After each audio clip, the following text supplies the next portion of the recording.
বায়ু ফেলিছে শত দীর্ঘশ্বাস, অন্ধ আবেগে করে গর্জন জলোচ্ছ্বাস।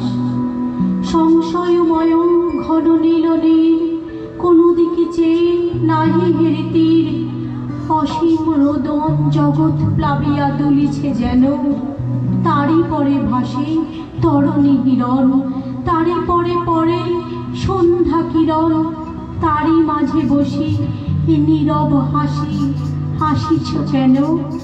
আমি তো বুঝি না কি লাগে তোমার বিলাস হেন।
যখন প্রথম দেখেছিলে তুমি, কে জানে সাথে চাহিনু বারে তোমার নয়নে নবীন প্রাতে। দেখালে সবকে প্রসারিয়া কর, পশ্চিম পানে অসীম সাগর। চঞ্চল আলো আশার মতন কাঁপিছে জলে, তড়িতে উঠিয়া শুধালো তখন, আছে কি কোথায় নবীন জীবন? আশার স্বপন ফলে কি কোথায় সোনার ফলে? মুখ পানে চেয়ে হাসিলে কেবল, কথা না বলে